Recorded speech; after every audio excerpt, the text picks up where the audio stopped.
Howdy folks, wanted to do a video on a leather working project that I've been working on lately.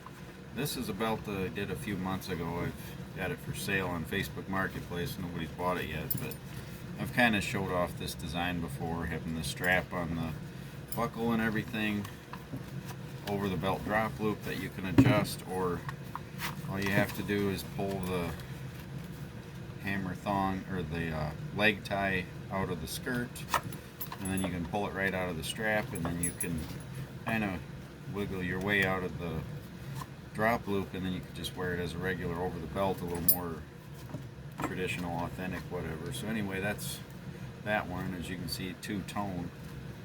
This is the one I've been working on lately, and I've seen this design, like the drop loop design, I've seen in a few westerns. To name one would be the Texas Rangers with George Montgomery. His rig has this, and I think also the Ranger, one of the Texas Rangers, he's got a back or a butt forward rig, and I think he had an over the belt drop loop. And Rendezvous at Red Rock on Cheyenne in the first season, Pat Keogh was the character played by Gerald Moore, and he had over the belt drop loops on a double rig. So anyway, that's where I got the inspiration for that, but I really like that. And then you don't have to have it just set on one place. You can adjust it, and so very versatile that way. And then I made this belt for it. So this is for 22 caliber, because all my cartridge single actions are 22. So different color there. And this is your billet, and it attaches to this buckle. I'm going to put the gun belt on because I wanted the drop loop to fit the belt pretty snug, so I can't really get it over the buckle. Put this on here. So this is held together with Chicago screws.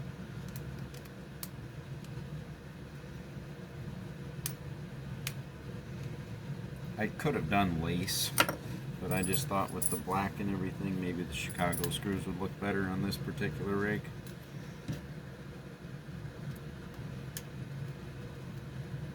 These are all hand stitched, 100% handmade.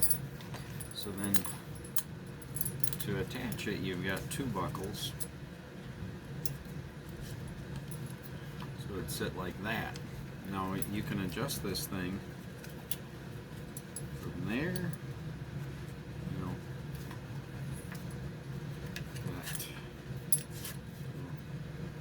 That's fully adjusted. That's a pretty fit somebody that's a little bit bigger, where you can cinch it down to somebody that's even thinner than I am as well. So very versatile that way.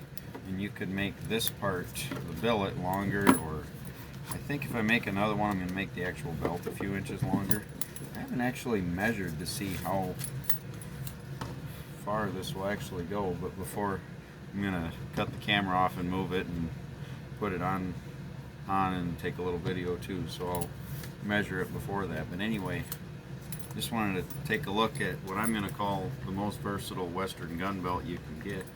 So anyway, the two buckles, on the first episode of season 1, the first episode ever of Wanted Dead or Alive with Steve McQueen, Michael Landon plays in it, and he plays one of the main bad guys, and he's got a rig with two buckles on it.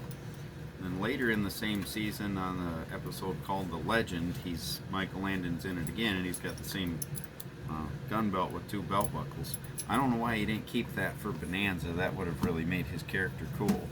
But this is suede lined. It's actually top grain leather that I just did it backwards. So that's chrome tan on a piece of, this was 8 to 9 ounce veg tan. And this is a lined, pretty stiff holster. Made it for a Chiappa, so it'll fit a Rough Rider, Wrangler, pretty much any 22 single action. And bottom's open, so you could put a longer one in as well.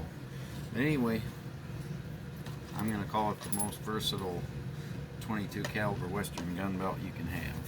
So anyway, I'll adjust everything and see what it looks like on somebody. So I measured from the hole to the other buckle, so it goes from 36 all the way up to 46, and then I've got a longer billet here too as well that would get it another 4 inches longer, so get it up to 50 inches. So you could make this part, you can make several of these, and you could really make this thing very versatile and easy to switch them out, because all you got to do is undo the two belt buckles. But like I said, I think if I make another one like this, I'm going to make the actual belt 3 or 4 inches longer.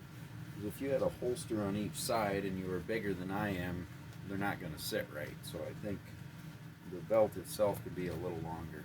But overall, I'm very satisfied. I like the way it looks. It fits good. It doesn't. I don't feel like it's flopping around or anything. The holster's got that. Keeps the gun out where you can get at it for a quick draw. Total Hollywood rig, but let's face it, they're the coolest. So anyway, so there's what it looks like on somebody. So there's a little bit of retention on the Chiappa, nothing on in a like a Rough Rider or a Wrangler, but the Chiappa, as you can see, I can still draw pretty fast. It's got the hammer thong, which is just the two pieces of lace tied together and then put into the skirt so you can cinch that up. And then what I like about this style with that loop knot on the end, it's heavy enough that when you flip it, it just goes down. The more traditional loop where it goes into the actual holster, a lot of times that'll sit right here, and then when you draw, your gun will get caught in that, and then it'll do that on you. So I like this style better. Just flip it. So that's what the back looks like. But anyway, very versatile gun belt, and got it finished up, and I just wanted to show it off. So there it is. Thanks for watching.